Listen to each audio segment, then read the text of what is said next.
In a rapidly intensifying conflict, disturbing online images have surfaced, allegedly depicting the severe aftermath of coordinated assaults on Iran's key infrastructure. The strikes, reportedly conducted by the United States and Israel on April 7, have targeted vital facilities, including bridges and oil storage sites, prompting vehement retaliation threats from Iran's Islamic Revolutionary Guard Corps. Among the damaged structures is a rail bridge between Hashgerd and Tabriz, attributed to an Israeli attack. Another strike in Kashan is believed to have resulted in the deaths of 2 Iranians. Additionally, the deputy governor of Iran's Qam province informed state television that both the United States and Israel struck a bridge near the province south of Tehran. In a significant development, train services to and from Mashhad, Iran's second largest city, were reportedly suspended indefinitely following a warning from Israel advising Iranians to avoid railways until 1730 GMT. These measures follow a stark warning issued by the Israel Defense Forces, urging Iranians to steer clear of trains.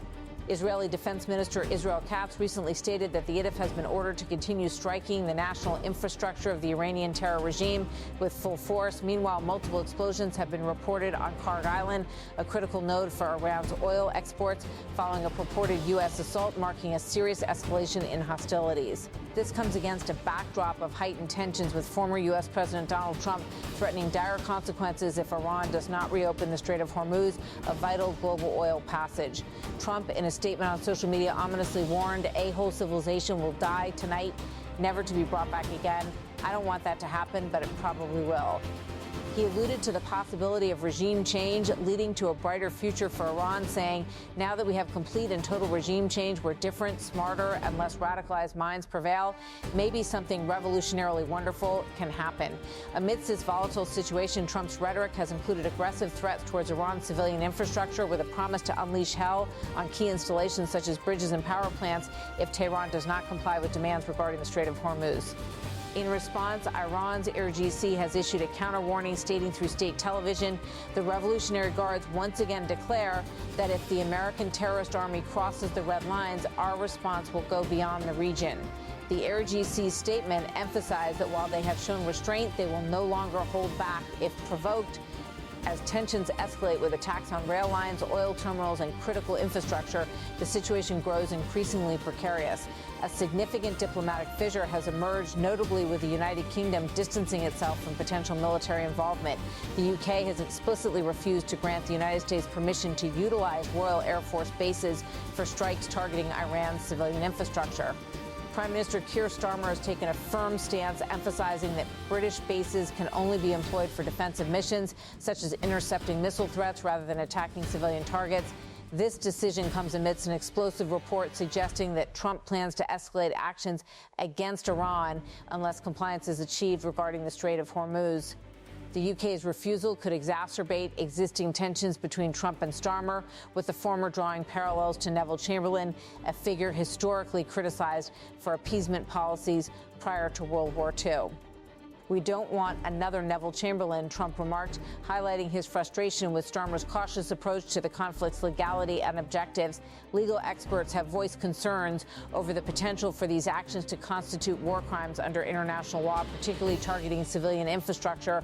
Despite these tensions, the UK remains open to allowing the U.S. to use bases like Diego Garcia and RAF Fairford for strictly defensive operations. However, given Trump's latest threats, there is speculation that Britain might further restrict access to its air bases, particularly for offensive operations. In a recent press conference, Trump reiterated his threats, promising to decimate Iranian infrastructure if demands are not met by the stipulated deadline. We have a plan because of the power of our military, where every bridge in Iran will be decimated by 12:00 tomorrow night. Every power plant in Iran will be out of business, burning, exploding, and never to be used again, Trump declared. He suggested that such measures could occur within a 4-hour window, although he expressed a willingness to assist in rebuilding if compliance is achieved. While Trump hinted at the possibility of negotiations, stating that there is an active, willing participant on the other side interested in making a deal, the ultimatum remains clear, with negotiations set against a rapidly closing deadline. Meanwhile, the UK Prime Minister reiterated his commitment to NATO and stressed that Britain would not be drawn into a conflict that does not align with its national interests, despite the increasing pressure. Prime Minister Starmer underscored the importance of maintaining strong ties with Europe, particularly in defense and economic matters, while firmly stating that the UK would not support operations that extend beyond defensive actions.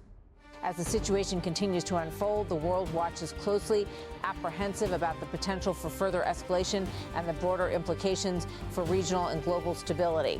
In a rapidly escalating conflict, the world is witnessing a severe crisis as the United States and Israel reportedly launch coordinated strikes on Iran's critical infrastructure, including bridges and oil storage facilities. The attacks allegedly carried out on April 7 have spurred a vehement response from Iran's Islamic Revolutionary Guard Corps, which has warned of significant retaliation if further aggression occurs. The situation has sent shockwaves through the international community as images of the destruction circulate online, highlighting the gravity of the ongoing hostilities. Among the targeted sites was a rail bridge between Hashgard and Tabriz, where reports attribute the damage to an Israeli airstrike. In another incident, a strike in Kashan reportedly resulted in the deaths of 2 Iranian citizens. Additionally, the deputy governor of Iran's Qom province announced on state television that both the United States and Israel had targeted a bridge near the province, which is located south of Tehran. The attacks have disrupted Iran's transportation infrastructure, with train services to and from Mashhad, Iran's second largest city, reportedly suspended indefinitely. This decision followed a warning from Israel advising Iranians to avoid using railways until 1730 GMT. The Israeli Defense Forces had previously issued a stern warning for Iranians to steer clear of trains, with Defense Minister Israel Katz stating that the IDF has been instructed to continue striking the national infrastructure of the Iranian terror regime with full force. On Karg Island, a crucial hub for Iran's oil exports, multiple explosions were reported following an alleged U.S. assault. This marks a dangerous escalation in the conflict as former U.S. President Donald Trump issued threatening statements demanding the reopening of the Strait of Hormuz, a vital global oil passage. Trump ominously declared on social media that a whole civilization will die tonight, never to be brought back again. I don't want that to happen, but it probably will. He suggested that regime change in Iran could lead to a brighter future, stating that complete and total regime change, where different, smarter, and less radicalized minds prevail, could result in something revolutionarily wonderful. Adding to the tension, Trump delivered a profanity-laced threat aimed at Iran, warning that the U.S. could target Iran's civilian infrastructure, including bridges and power plants, if Tehran refuses to reopen the strait. In response, Iran's IRGC issued a stark warning that it would deprive the United States and its allies of oil and gas if Washington crosses Tehran's red lines. The IRGC statement, broadcast on state television, declared that if the American terrorist army crosses the red lines, our response will go beyond the region. As the situation intensifies, the stakes are climbing rapidly with international implications.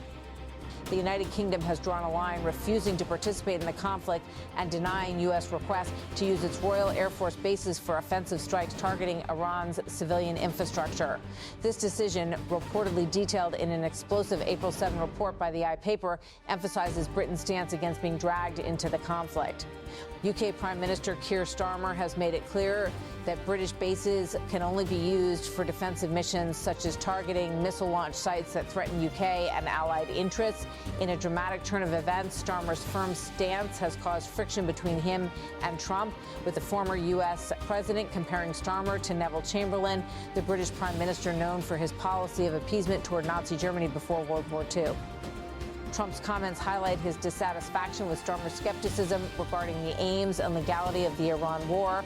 Legal experts have raised alarms about the potential for war crimes, warning that targeting civilian infrastructure could violate international law. Despite these concerns, the UK has not completely closed its doors to the U.S., allowing the use of bases like Diego Garcia and RAF Fairford for what it describes as defensive operations. However, Britain's continued participation in such operations may be